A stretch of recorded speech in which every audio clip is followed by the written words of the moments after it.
Hello there and welcome to Talking Flutes this week with me, Jean-Paul Wright. A big shout out to our fabulous Talking Flutes podcast sponsors, TJ Flutes.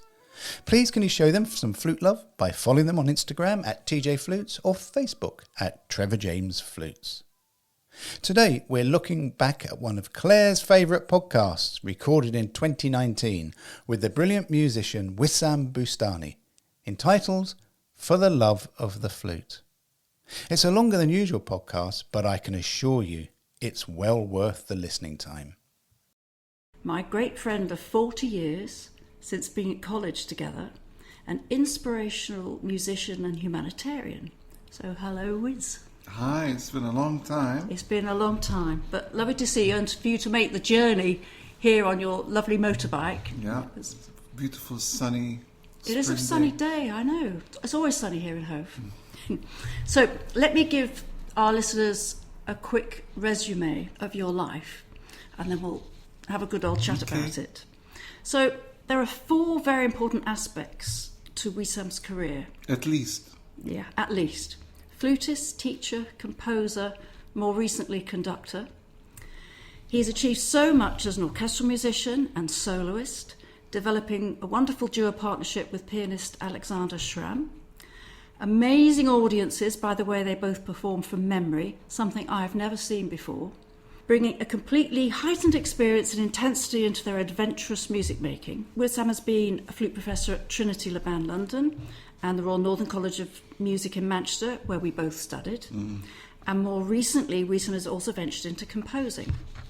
His experiences of the war in Lebanon have greatly influenced his outlook on both life and music, developing an intensity, commitment, deep sadness and spirituality that filter into the sound of his flute. In 1995, he founded Towards Humanity, an international initiative working with musicians and charities, helping communities who suffer from the tragedies of war. This project was inaugurated in February 1995 at the Royal Albert Hall in London, followed in 1997 by a knighthood from the Lebanese government in recognition of his music and peace work, and in 1998 he was presented with the Crystal Award at the World Economic Forum in Davos, Switzerland. During his late teens, Wissam's stepfather, flute teacher and musical mentor at the time, Emil Nune, told him something he would never forget.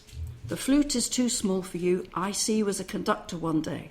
Well, that day is here now, and Wissam has formed a new orchestra called Pro Youth Philharmonia, which has just given its first concert series in the UK. So, wow, Wissam, where do we start? I think we can end here. What a CV. It's fantastic. So many different elements to your life. Well, it's just happened. I follow my heart, and that's where that's led me. And if you follow your heart, you wind up doing the things that you believe in and want to do. Simple, really. Sounds very simple. When did you first come to the UK? I was 17, so that was the middle of the war in Beirut. We had tried to leave the war on several occasions. We came for 3 months before that when I was 15. I went to the Purcell School for 3 months. They went back, things got worse. We left again for Quebec and Canada for 9 months. Things got better, we moved back, and then it got even worse. And that's when my parents said, enough, you go to England and you study there. I became a boarder at Cheetham School of Music. I did my A-levels there. Yes, I remember well because you used to turn up at That's the when I flute met you. classes. That's when I met you. At the Northern and sit and listen and occasionally play. And it was Very occasionally, but it was definitely my listening to you. I remember very distinctly you just sticking into the Khachaturiyam concerto, the first movement, in a class. And I had never heard anything like it. Oh, that's nice for you to say. I remember learning that because I was performing it in London, and I feel terrible now because I can't remember who with. And it's, I mean, you know, because you've recorded the Khachaturiyam, it was an exhausting concerto, it is, but how incredible is that music? just fantastic. Yeah. So you have recorded it. I have recorded it with Where can in people Ukraine. hear it? It's on CD. Nimbus Records have released it, and it's on Spotify and iTunes. And Fantastic. And also then if people want to know more about you, they can look at your website. What's that address? yeah, I've got two websites now, one for the orchestra and one for me. So wissamboustany.com, and the orchestra is profil.org.uk. Great. Okay. So you came to the UK and went to Cheetham School of Music, and then you entered the Royal Northern. And then when you graduated, what happened then? When I graduated from Manchester, I moved down to London. At that time, my stepsisters were living and studying here at the Academy and at the Royal College. We lived together for a while, and I had soon after that, by that time, I was playing the Chamber Orchestra of Europe. Yeah. And that was my passport into many, many good situations. And I did my big Mohol debut soon after, a couple of years after leaving Manchester. So at that time, I was building probably what you would describe as your typical freelance career, hoping to get employed by various orchestras. But for me, the Chamber Orchestra of Europe was the orchestra for me, and because of Claudio Abbado and conducting the LSO, I wound up freelancing with the LSO a little bit, and a few other London Bach Orchestra and other, but the London soloists. Yes. But for me, the COE was the thing that I loved. But even that couldn't hold me for much longer. I felt I needed to leave and play the flute on my own terms. So you felt restricted by the orchestral environment? Restricted is one word. I also felt concerned about the people around me. People reading newspapers when instead of, when counting 60 bars rest, and at that time there were no mobile phones. Imagine now. I just felt that the atmosphere of kind of politics and cynicism and jealousies, and I could see it pushing me into a way of living and a way of behaving that I didn't want to be part of. Yeah. And I think a lot of people, when I left orchestra, said, well, Wissam is an arrogant person. I mean, is he any better than us? Why should he be a soloist? I really didn't do it to show off. I really felt that I needed time for myself so that I could let the music that I felt needed to come out have the space to come out. And of course, to create the space to practice in a way that would allow it to come out. Because I really feel that too many of us are trying to do too many things. And for me, a soloist is not just playing a concerto. It's a way of living. It's a way of preparing music in a way. And I felt I needed to live up to that. And I did that, and I never regretted it. Probably had I stayed in orchestras, I might have 5 or 6 more CDs to my name. But I don't think I'd have been able to develop the kind of personal, brand, if you like, to my flute playing, had I not given myself the space and time to do that. Yes. It's interesting how so many people, when they leave the environment of a conservatoire, if they have put in enough work, that they can evolve into something that's far more individual. And that's what you did. You've always been very creative, and you've not gone with the norm. You've actually tried to find your own path. Well, everyone tries to do that with hindsight in their own way. And it's just that during the formative years, it really does get drummed into us that pretty much the only career path is the orchestral path. Absolutely. And there's so much more to music than that. It is one of the greatest paths, and certainly the music is on such a high level. But there are so many different ways to experience and receive and give music besides the orchestral path. And I think trying to force that and everyone down that path almost denies people their own space and pathway into discovering what makes them tick too soon, and before you know it, you after every orchestral audition, and then you feel a failure if you don't quite manage that. Well, I think that's the problem. I think a lot of musicians feel they failed if they haven't gained that orchestral position, and yet there's so much more to music. Yeah. And both you and I have managed to sort of forge a career That's on right.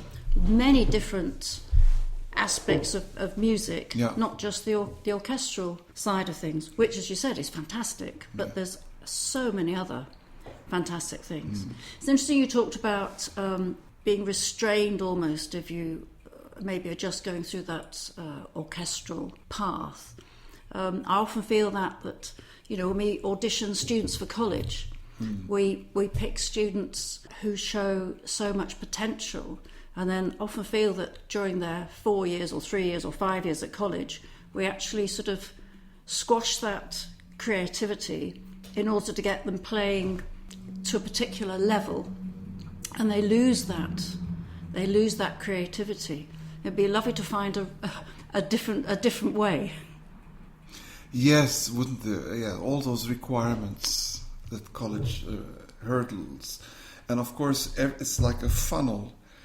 Everyone has to pass those hurdles at the Yes. same time, whereas every person is different and has their own time to respond to life and to understand themselves, and yet we insist on funneling everyone down that system. Yeah, that same way. Yeah, that same way. It's. I don't think it's done maliciously on purpose, but those systems are counterproductive. Yeah. And as a teacher, I'm constantly at odds with the system, trying to. Yes, which brings us into you have a method called love in Yeah. terms of your teaching, That's which addresses just what we've been talking about. I hope so. Yeah. So tell us a little bit about your approach in teaching. It is so simple that some people might laugh at it. I really feel, I often talk to students when they first come, and trying to elicit a discussion about why they love the flute, what it is they want to do with their music, because I've always felt that there are two big questions. There's how to play the flute and why you play the flute. And too often we gravitate around how to play the flute, whereas the why behind something is a much bigger question. It's the motivating question. So if your motivation is on a very high level, then probably that's going to influence the how of how you play the flute. So I often ask students, so if there was one word you would like to take away with you, you were only allowed to take one word with you and throw away everything else, what would that word be? And for me, it's the word love. Because love is the state of being where we become bigger than ourselves. We sensitize ourselves to ourselves and to other people. Love is where respect lies. Love is where motivation lies. And love is where discipline lies, ultimately. So if you really live the word love with the people you're with, in every moment, whether you're playing the flute or not, you are in touch with the single most powerful motivating force. And if you apply it to every aspect of moving your finger or how you move your lip, or what is it you're searching in a sound, or what you're dedicating your music to in life, and if you use that love as like a light that you shine on any challenge, it transforms the challenge, and it transforms your ability as a person to overcome those challenges. And I know from my own playing, when my love deserts me, I'm nothing. It's just a sound. But when the love is there, something happens. Something transformative happens. And what seems like a sound becomes an experience, becomes a feeling, an emotion that can change life. And I really believe that. And I want that to be in every moment of contact with music. So that's why I call it a method called love. It's a way of working. Yes. Just like you pick up an exercise and you see the method of Marcel Moïse or the method of Clare Southworth. For me, the method of love in all its simplicity. And that must be quite hard, because when you think about students working hard to achieve, with all the pressures on them to achieve, and in practice sometimes things don't go well. It's very difficult to love what you're doing when you're struggling to achieve. So sometimes that sense of trying to achieve actually stops you in your tracks. Yes, it does, and you have to kind of figure out a way. When you can't achieve something, that something becomes your enemy. It's stopping you from what you want.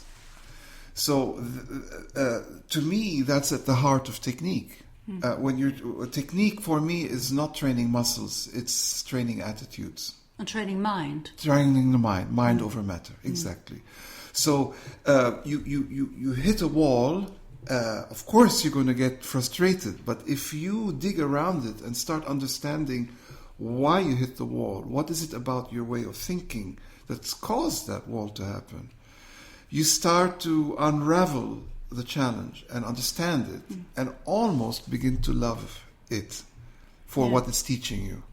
Which leads us into two very important aspects of your teaching and your playing: improvisation and memory. Yes, those are like what I say. If I have two legs to stand on, those are my two legs: memory and improvisation. Personally, I think that has to start really from a very early age. Didn't with me. No? No. I didn't start improvising until we left college. Trevor used to tell us to improvise, but I couldn't respond to that because we had to stand in a circle and there was some kind of harmony or rhythm that was imposed, and I couldn't relate to it. Yes, I remember those sessions. I couldn't relate to it either. It felt like a test. I felt very self-conscious. It was a test. But I remember when I first got my first ever flute, that the first thing I did was improvise. But I didn't know it was improvisation. And the first tune I ever played was Jethro Tull, Living in the Past, because I'd heard it on the radio. And so I played without music and used my ears, and it was wonderful. And then, of course, you start formal lessons and you're given a book and you play from the book and you have to get things right. It's not about music and emotion and communicating, it's about correctness. And unfortunately, I think that continues right the way through till people leave college, and it takes quite a strong character to realise that that's happened and then move away from that. You've hit it on the head, but you've also, everything you do, before you do something new, it seems like an impossible task. How many times have we confronted that in our lives from childhood? And yet once you do it once or twice, the door's open and you can continue to do it. But to overcome that initial block that I don't play from memory or I don't memorize, you convince yourself that every time you say you can't do something, you convince yourself that you can't do it until you try. Once you try to do something, you're on the winning side of yourself. And that happens moment by moment. Everything in life, from getting into a college to deciding on a long-term relationship or getting married or getting divorced or moving house or changing career or doing something new is daunting. And yet we move on in life, and once you've opened that door, you don't look back. And those moments are the formative moments of our life. And if we get used to backtracking and just sticking to what we know, how do we grow? And that's something no teacher can teach you. That's something you do out of your desire to grow. And that's a really important point, that I think it has to come from the individual, has to want to do it themselves. And I think that when you're being so highly trained week after week, where you have to present certain elements of technique and well, I'll pieces give you and an things. example, Claire. I mean, I'm the person who probably people are sick of me talking about memorizing, and but I hate it when college tells you for your third year you have to learn something from memory. What a killjoy that is. What a killjoy. What a killjoy. That's not any motivation when No. you're forced to do something. It has to become the culture. It has to become for every lesson, for every for the love for it needs to be shown, proved, for people to want to do it. But to force someone to do it, no, it's just another trap. Yeah, it's an obstacle Creative trap. or a hurdle to jump through. I also at college, my first year exam, there were two of us, we were told 2 days before the exam, oh, by the way, from memory. 2 days? 2 days before. And I thought, I didn't understand. I didn't know, because I had not done that before. Yeah. I remember I got the first two notes wrong because I was so worried about it. And luckily there was someone on the panel there who was very sensible and wise and said, it's okay, you can use the music. Oh. And then, because they could tell that I was having such a problem. And that sort of scarred me for many, many years. And it wasn't until I left college when I started to do it for myself, but in a very not controlled way, in a very relaxed way. Forgiving way. Forgiving way. And that you learn how to work through it and to enjoy it. That's exactly, you've said what I say. It's not what you do, it's why you do it. The reason why it worked for you finally is that because you were in touch with the why. Whereas when something is forced on you and you're not in touch, convinced in your heart that you're doing something that's going to open you up instead of trap you and demolish you and make you fearful. Yeah. And certainly I always say, if you fear something, you're never going to really do that thing well. That you need to be. Nerves are good, the anticipation of something, but I agree not and disagree. Fear. I agree and disagree. If you fear something, what did you say? If you fear something, if you fear something, you don't necessarily do it well. If you're fearful but if you that could be that anything that scares us, we avoid. You don't really mean that. I didn't mean that. No. So what do you mean? But it's when you have to do something, when you have to.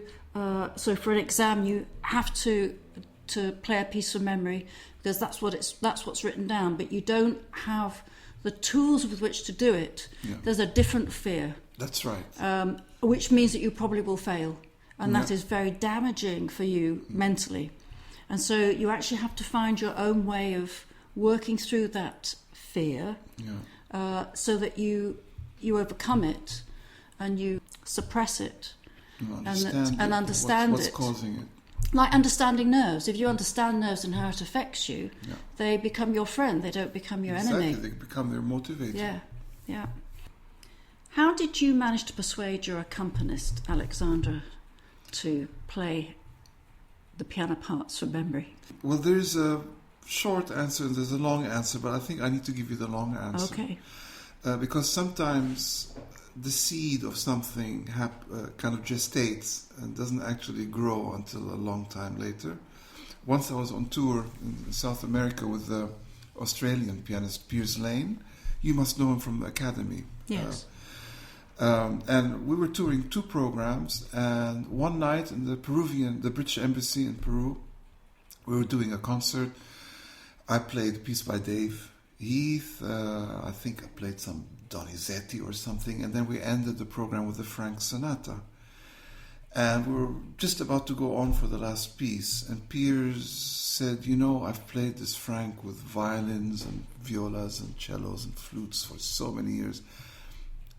I'm sure I know it. I said, go for it. That's scary. On the spur of the moment, just there and then, we just went out and played the Frank Sonata without the music, both of us. Were you already going to do it without the music? I've always played without the music since I was 28, 6, 7. But I'd never gone on stage with the pianist not playing with the music. And I can honestly tell you that something happened, that the way we connected to each other.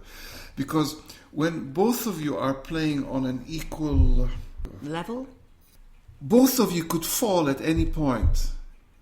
So the way you play has to be so convincing that you protect the other person from losing confidence. Yeah.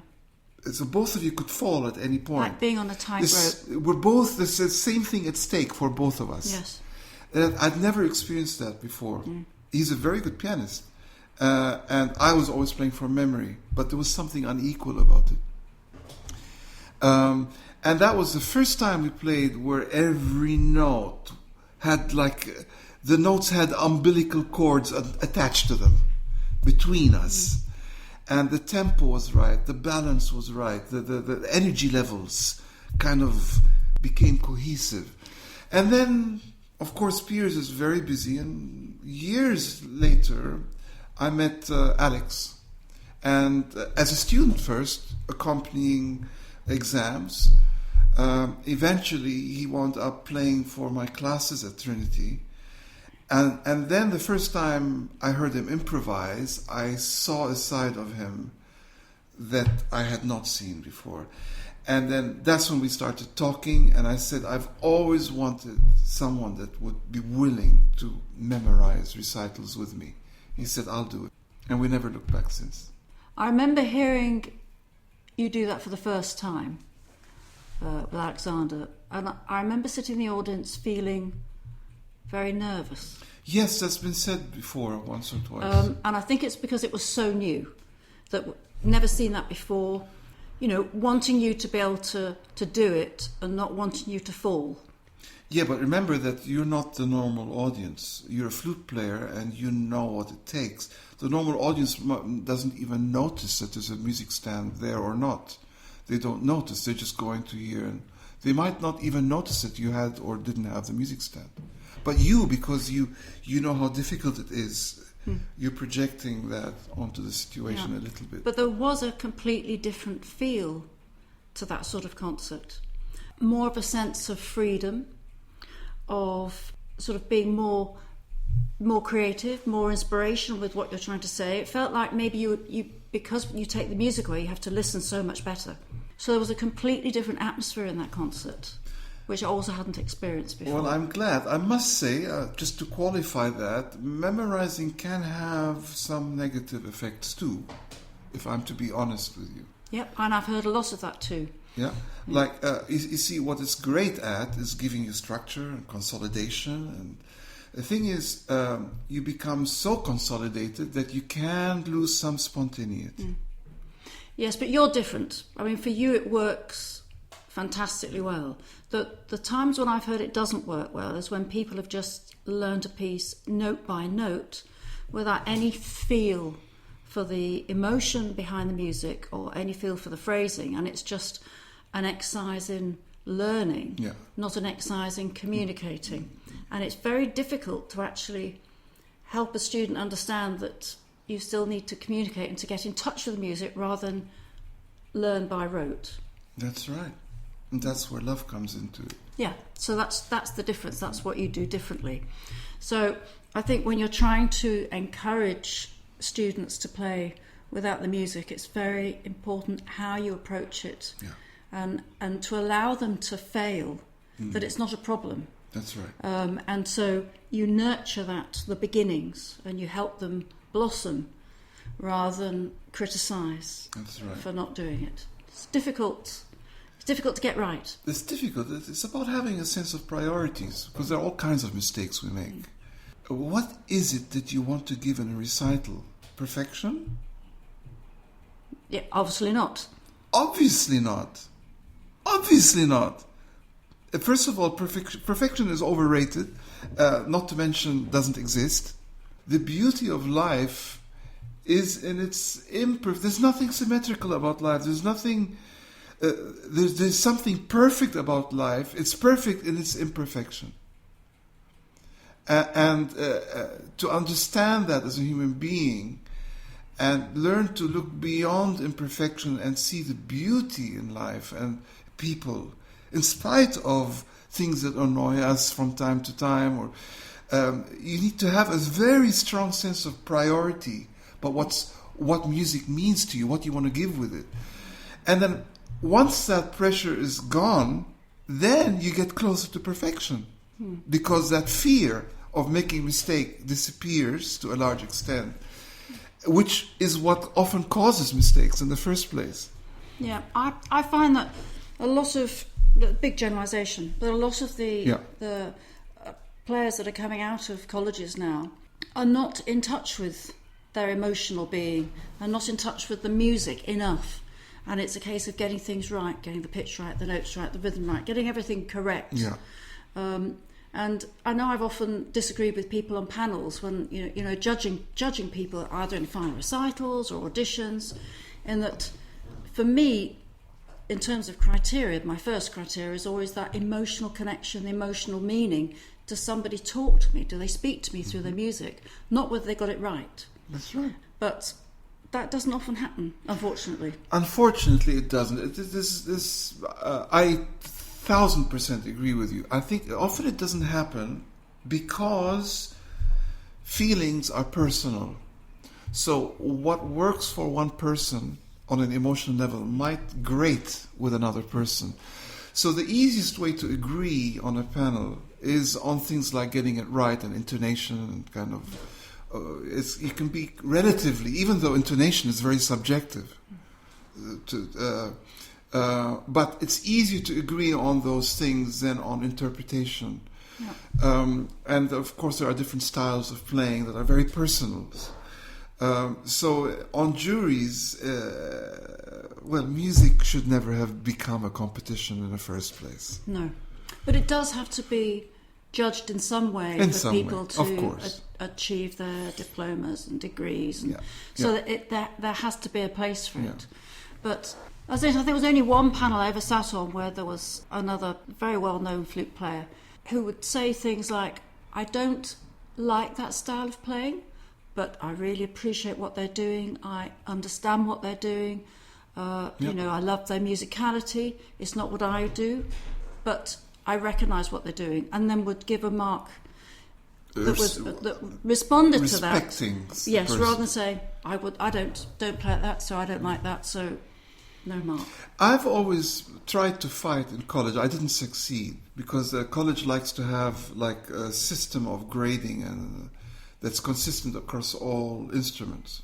Although they always make an exception for singers for some reason, like with scales. Yeah. We have to have a certain way of playing scales. Yes. Singers are at the Northern, I remember, don't have that system. They're allowed to choose what suits their voice. I respect that a lot. But I've always, you know how they have a box for technique, a box for presentation, a box for musicality. Yes. I've always wanted a box for risk-taking, where it's a box that, or memory. Because for me, memorizing represents taking that extra risk, where you're willing to fall down completely for the sake of living up to the higher dimension.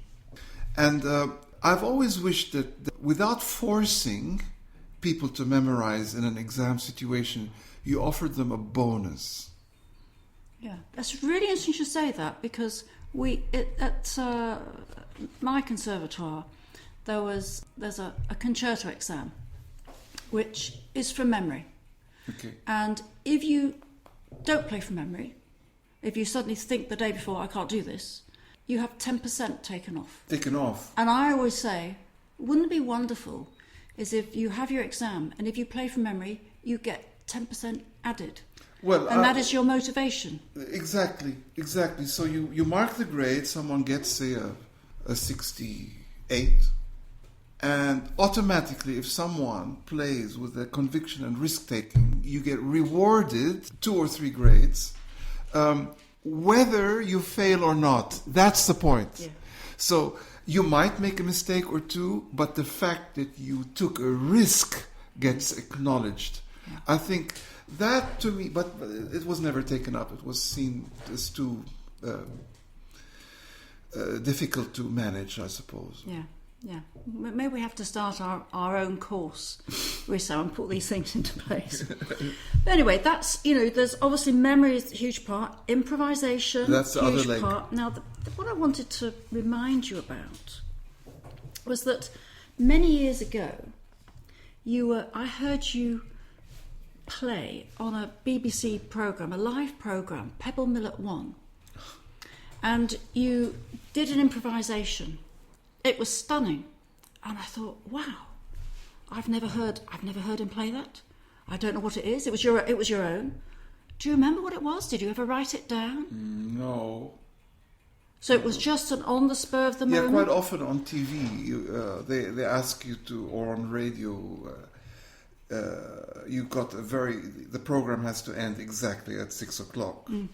And then there's a bit of a gap, and quite often this is the easy thing to do, because Syrinx lasts 2 minutes, 22 seconds. If you can't speed it up. But with an improvisation, you can tailor music to end exactly when it needs to. I just tell them, just give me a sign 30 seconds from the end, and then I can wind down. But this was a beautifully structured improvisation. Oh, I don't know. It had a wonderful sort of beginning, a middle, and an end. It felt complete. So maybe you need to go back to the BBC and ask the listener, and then write it down, because it was absolutely beautiful. Well, that's when I first started improvising. That's what I wanted, to give a sense of traveling and conclusion. Yeah. And if you can understand that, every piece we play has that in it. Yeah. That journey. And if that journey doesn't happen, I don't think we've really played with any sense of depth or meaning, really. We've just played the notes. So do you still use improvisation in concerts? Oh, yeah. Last year, I was under a lot of pressure. I've had 2 knee operations in the last year. I knew you had one. Yeah.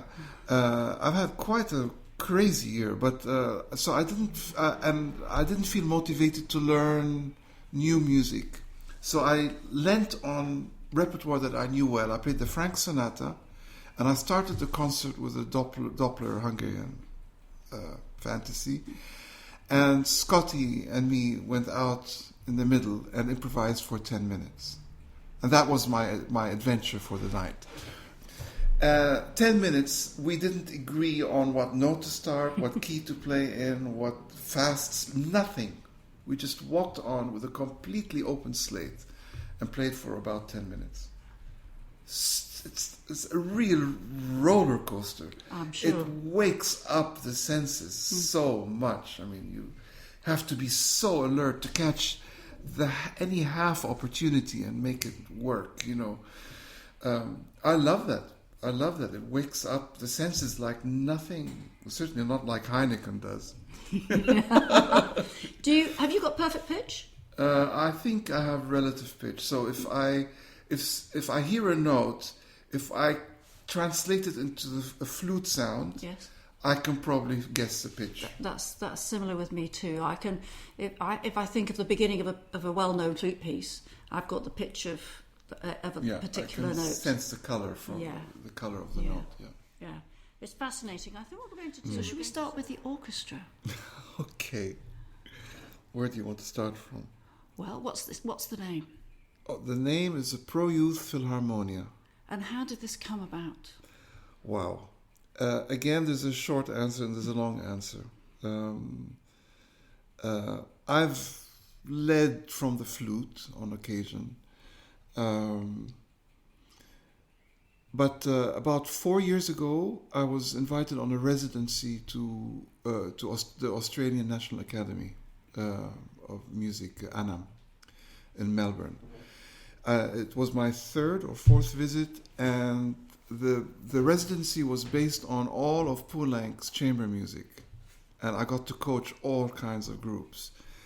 And they said, we'd like to end the concert with Obad, Poulenc's piano concerto for piano and I think 18 instruments. Yeah, it's a small group, isn't it? Yeah, but it packs a punch. Yes. Would you like to conduct it? What? My instinct was to say, no, not really. I'm happy for someone else to do it. But then I thought, well, why not? Why not? Chance to talk about the method called love to non-flute players and just do something new. And that experience woke me up. I came back home after the tour and told Shermeen, my wife, about it, and she said, you've got to follow this through. Why don't you study it? So I did. I've been studying conducting for about 2 years. And then it came to the point where I had to decide, okay, how does that translate from being a student to conducting properly? What I mean is, how do you evolve from student to professional conductor? And that's when my past came flooding back. Yes, and that wonderful quote from your stepfather, the flute is too small for you. I see you as a conductor one day. That's one of the things. You're even going to I was talking about the European Union Youth Orchestra and Claudio Abbado. He was my absolute hero. I had never played with a conductor so inspiring, so natural, so empathetic, so moving, who made it look so easy. And all those memories of him came flooding back. And I know that the reason for his success, besides his talent, was that he formed youth orchestras. He worked with them. He worked with the passion in young people. And he rehearsed on his terms. And that's how he built up his repertoire, his confidence, his brand of conducting. And then went on to conduct the best orchestras in the world. I know in my heart that's how he did it. So I decided to do the same. Not because I'm Claudio Abbado, but because I'm following a passion and a love that is most fertile and ready in young people, because they're still open to it and they're still experiencing music for the first time in many repertoire for the first time. So 2 years ago, I decided that that's what I'm going to do, and bit by bit, it's grown. And before we knew it, last month, it happened. It's extraordinary because, I mean, it's wonderful. You have the ideas, but actually to put it into practice, this is a huge venture. I mean, you told me earlier that you auditioned every single member of the orchestra. Every single member was heard by me alone. Not because I'm a megalomaniac, but because there's a message behind the orchestra. In fact, if you see the logo, it's Pro Youth Philharmonia, and underneath it is written a method called love. What we were talking about 2 weeks ago. So it ties in with your message you've been giving through your teaching and playing. I have not changed. My heart is the same. What I want from music is the same. My flute is my oldest friend.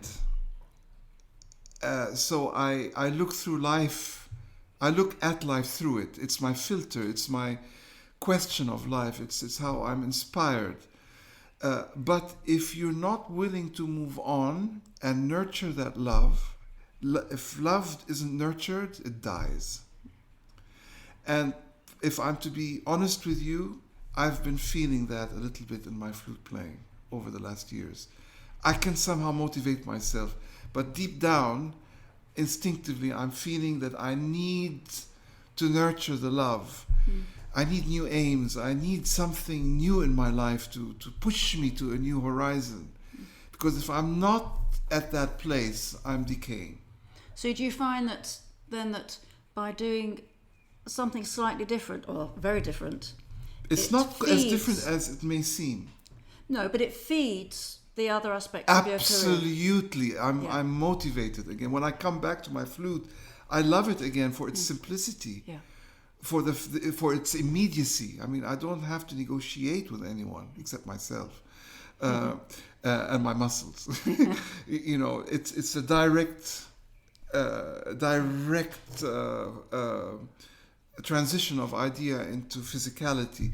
With an orchestra, there's a delay and there's 70 people to convince, but that's a challenge in itself. But actually, as we were talking before, what was the translation into air and fingers and connecting with the sound of the flute is now become how I analyze the gestures and what they mean as a conductor. The subtlety of the gestures. The breathing is actually the beginning of the gesture. So armed with 40 years of playing the flute, I've got all that I'm digging into to inform the gestures. So I'm in a way, I'm being as true to myself as I possibly can, trying to find a new reality out of something that I've believed in for so long. And it's like a snake that changes its skin every 7 years. It stays the same snake. Yeah, and what our listeners can't see is that when you talk, you have all the gestures and all the facial expressions that will, I'm sure, just help people understand what you're trying to communicate. Absolutely. When you're standing in front of an orchestra. We cannot leave this particular discussion not also acknowledging and understanding how powerful the musicians' attitudes and body language and words and ideas were in helping me grow as a conductor, because they helped me, they showed me how they wanted to be conducted. Don't underestimate that. We put so much pressure on us being the conductor, but actually when you let go and you trust, that's how you get the best out of your pianist. Yeah. Or your orchestra. Okay. So you learn as much from them as they learn from you? I personally have learned more from them than I've learned from myself. Okay. Because trusting is a huge step for a person. It's the final step of love. You can't trust someone if you haven't learned to love the idea of trust or the person you're trusting. So it's the ultimate test. If you're willing to abdicate your own responsibility and put your trust in other people, that's not letting yourself down. That's rising to a new level of what it takes in life to make things happen. I love it. And it means that you need to know your shit so much that you're willing to let go and trust other people. So you've had your first concert series with the orchestra. Yeah, just last month. And I think that went really well, didn't it? It had this great moments, and it exceeded actually my expectations. The players were stronger than I expected. Dared believe, it was a transformative. So we did concerts at Cadogan Hall, at Oxford Sheldonian Theatre, and at Stoke-on-Trent in Victoria Hall. And that was our first. We played the Bartók Concerto for Orchestra. We played Prokofiev's second violin concerto with Stephanie Gonley on the violin. And we started the concert with James Macmillan's Confession of Isabel Gowdy. So a very challenging program. Very challenging program. And you were telling me earlier before we started recording that you conducted the Bartók without music. Against my teacher's advice. And you got the same sense of freedom when you performed without the music? Like without a doubt, because you know, who are you kidding? Aren't the orchestra supposed to look at the conductor? Isn't that the aim? That is the aim. Okay. Well, what kind of a conductor are you if you're demanding that everyone looks at you, but your eyes are glued in the score? That's an interesting point, isn't it? It works both ways. Yeah. If you're not willing to release, why should you expect everyone else to release their fear? Okay. So, and I know it worked because for 3 days I was stuck to the music. And then on the last day, before our first concert, I turned to the leader, Flora, and said, I'm conducting the Bartok from memory. And her face went green. I said, I don't care if I bring the whole orchestra down. It's my orchestra. 70 people have come together, many of them from abroad. All the expense, I was willing to let go of that on one selfish point of integrity. And people will say, isn't that selfish? That you're placing your own sense of doing right above the welfare of the whole orchestra? What if it fails? Integrity, when you have it, it doesn't fail. And there and then I put the score, and I didn't just leave it. I closed it and put it far away that I couldn't go to it. And I conducted the Bartok from memory for the first time on that Thursday. That night, I woke up at 2:00 at night. Tell Shermeen, will tell you, I honestly thought I was having a heart attack. That's how horrible I felt. The dress rehearsal on the Friday, I was a knot. But as soon as I walked on stage, it was like every flute recital I've given. It all fell into place. Because you have to be with the moment so intensely, otherwise you fall. That's what playing from memory. You have to be with the moment, live it so intensely that the next moment becomes inevitable. You have no time for self-doubt. You're just living it again. And that takes over. I've done it for memory for 25 years. I know my response to it. I know what it does for me. And I know that sometimes I make mistakes. I know all that. So I was like a fish to water. And what was the feedback from the orchestra? The same, because they were looking at me. They were smiling at me. In the performance, there was interaction. You don't think that encouraged me? And of course, once you release, it's like a contagious energy. Everyone starts to release, and then everyone gives their positive energy to everyone else. It's like a bug, a positive bug that catches. And of course, the negative side of that exists too.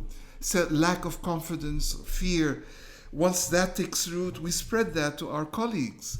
So once you liberate yourself, that's what you're giving to people. Whether it's a pianist or an orchestra, it's the same. Whether it's your daughter or a conversation you're having with someone, it's the same. So it all sounds incredible. What are your plans for the orchestra now? Well, the plans now I've hit back the ground again after the high of the tour. We have to get our charity number because fundraising on a serious level can't really happen until that. So we're having to take a risk now and say the next tour is January 2019.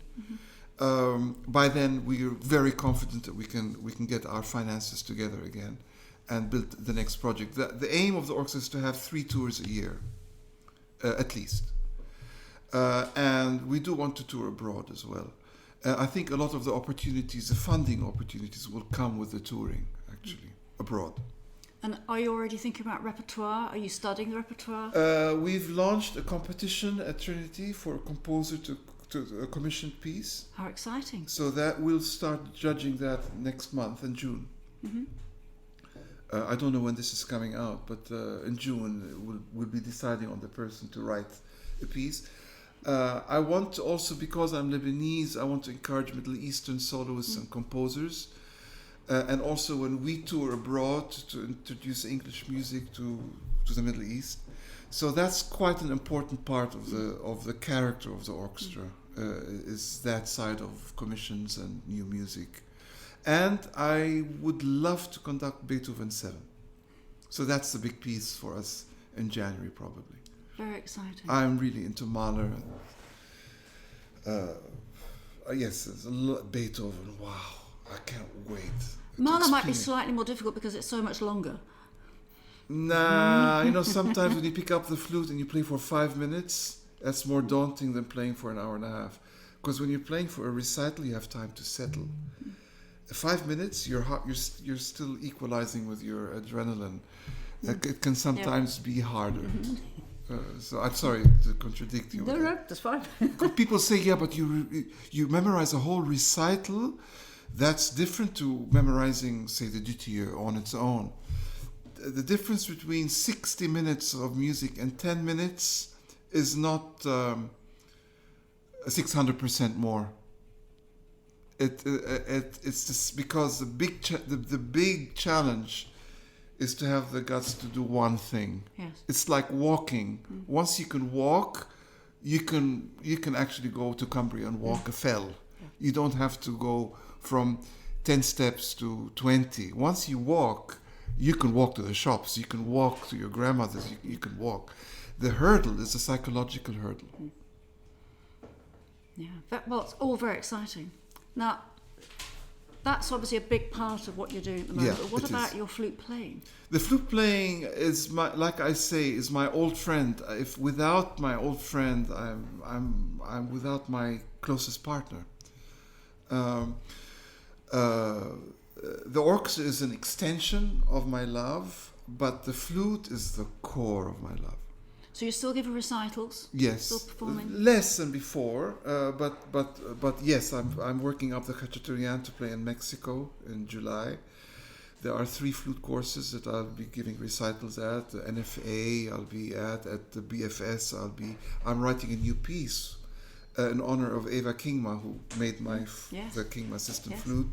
I play on a Brannan Kingma quarter-tone flute.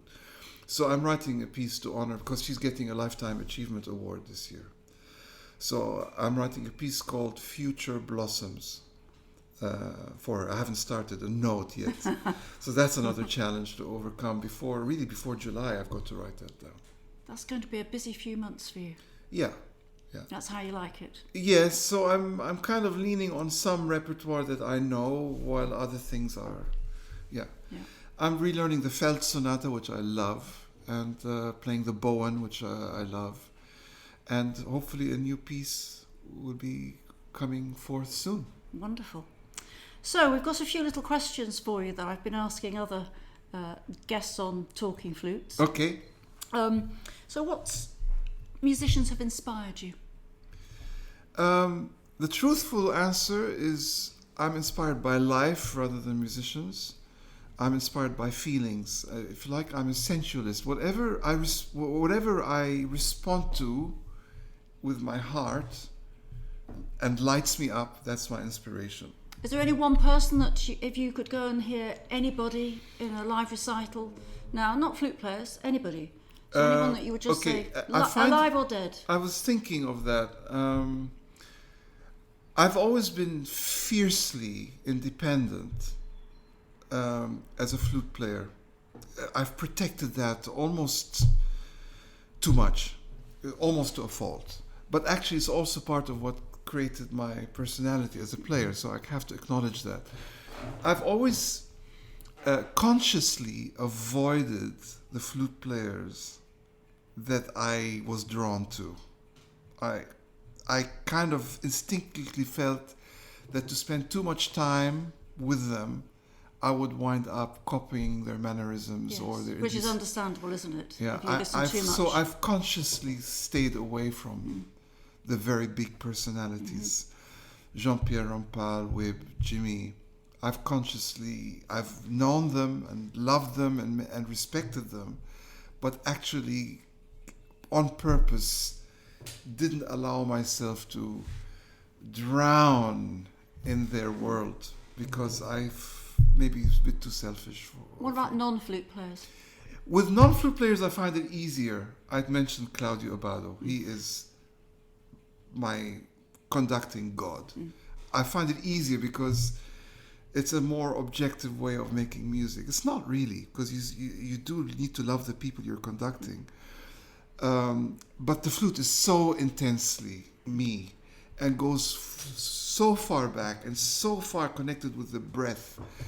I find that harder to let go of. Okay. Favorite genre of music? Honest music. All right. What about the hardest flute piece you've played?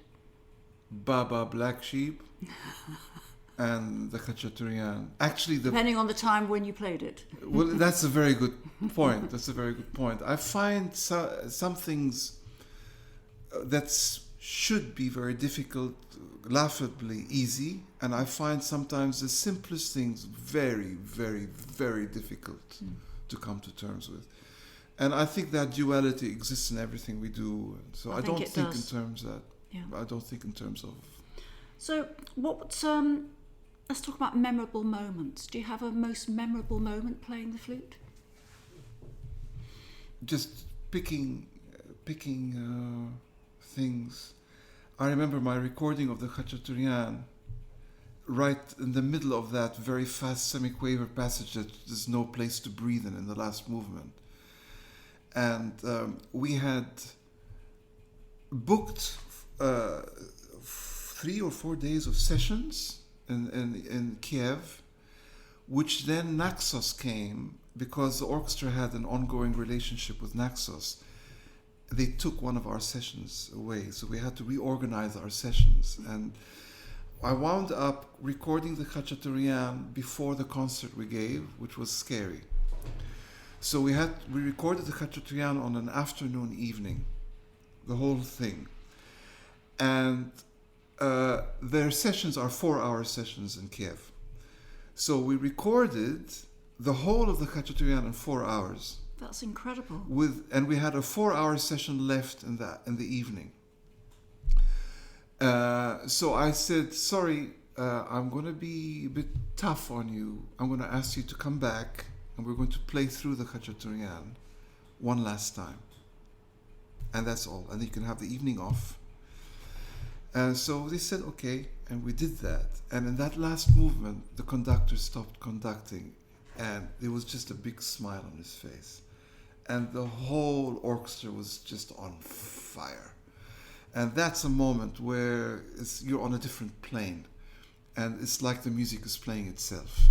You're no longer pushing and blowing. It's just something takes over.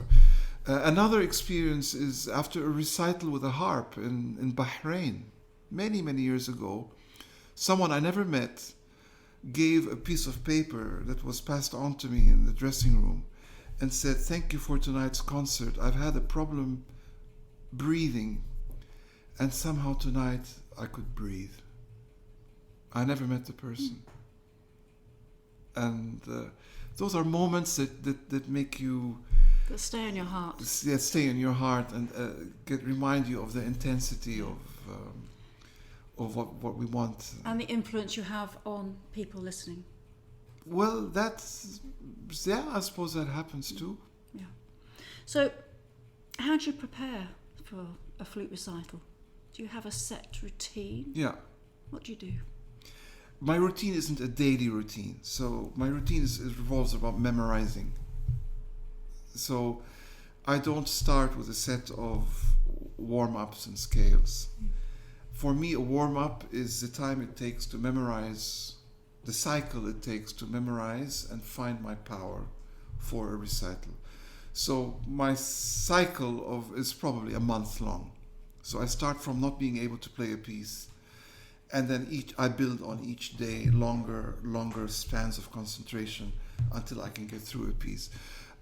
So that's my cycle of work. I don't expect to have the sound that I want when I can't play the notes. It doesn't add up, because my whole body is out of balance until I know what's coming and I can feel the rhythm organically in my body.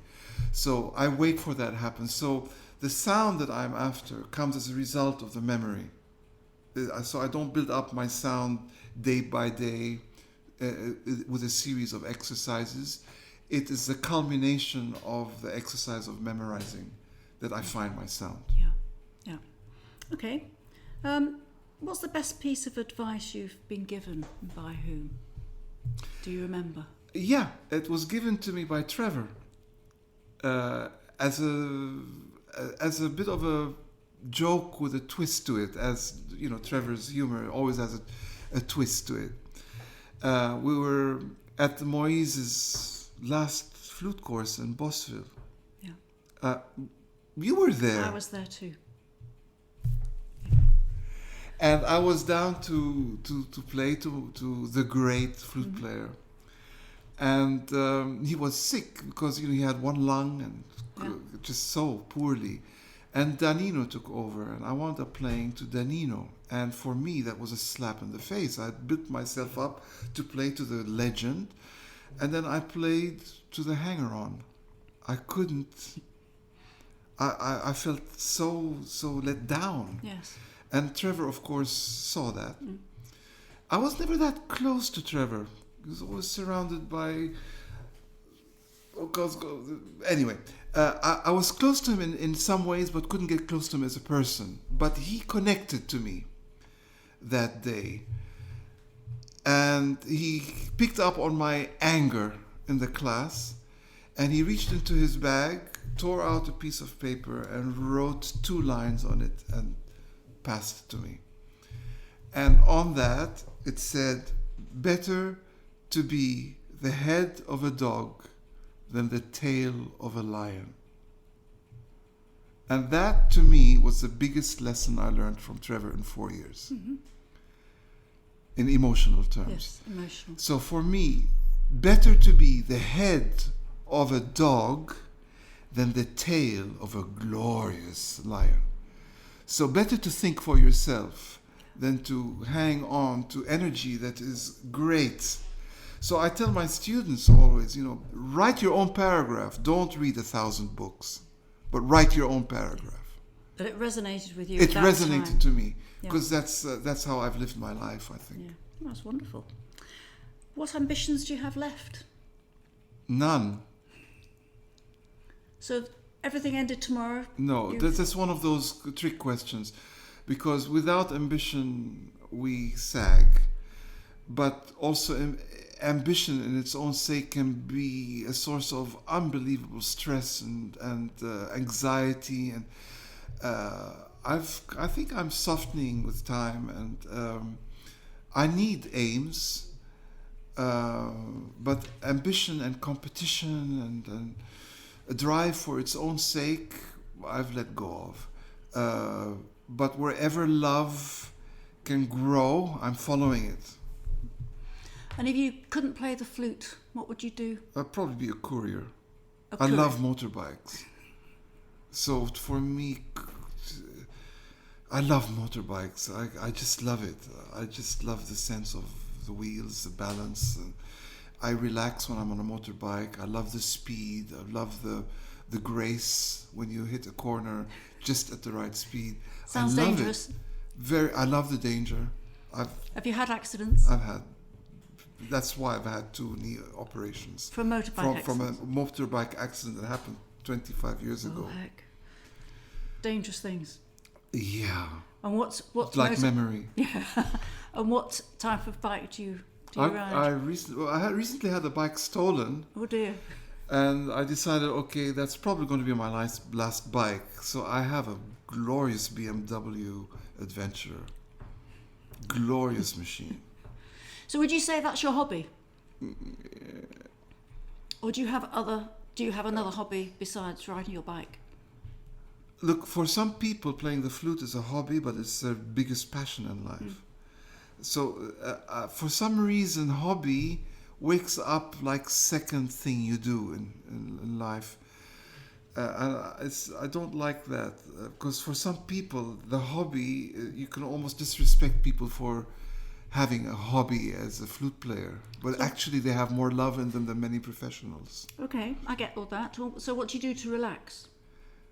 Sometimes to play the flute now. Mm-hmm. Sometimes to walk my dog. Sometimes. So what sort of dog do you have? We have a cockapoo who's just irresistible. Called? His name is Elvis. Elvis, the cockapoo. All right, so what other things could we ask you? Favourite country to visit? My mind doesn't work like that. You like lots of different countries? Well, yeah, you can't categorize people and things and make lists. And life doesn't work like that. Fair enough. Favourite food? Ask me what's good for me. No. That's something completely different.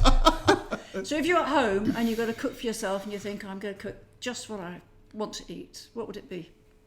I can cook a very good Lebanese dish called ma'loubat arnabit, which is cauliflower fried with lamb, and then with lots of boiled with rice and garlic, and then you tip it upside down. It becomes like a cake, a savory cake. You have it with yogurt and with fried pine nuts. It's very heavy, but delicious. Sounds wonderful. I'll cook it for you someday. Good. I'm looking forward to that. Okay. Yeah. Well, Wissam, it's been an absolute joy. I said it's nice to reconnect. Sorry to interrupt. Reconnect, but I said we'd known each other for 40 years. My memories of you were always this incredible player who moved people. Whatever you did, you moved people. Always the playing has been inspirational. And you've done so much more inspirational things throughout your career.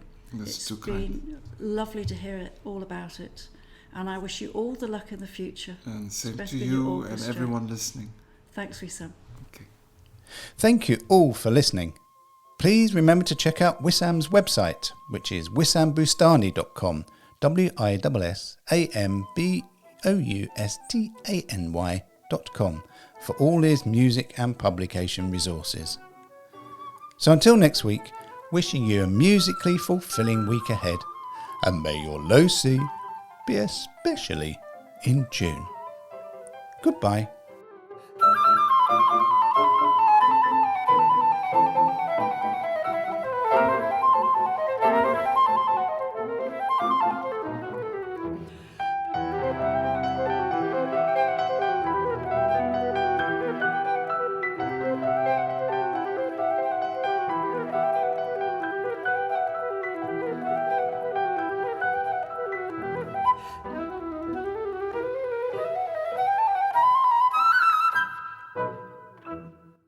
Talking Flutes and Talking Flutes Extra are podcast productions by the Trevor James Flute Company. For more information, visit trevorjamesflutes.com.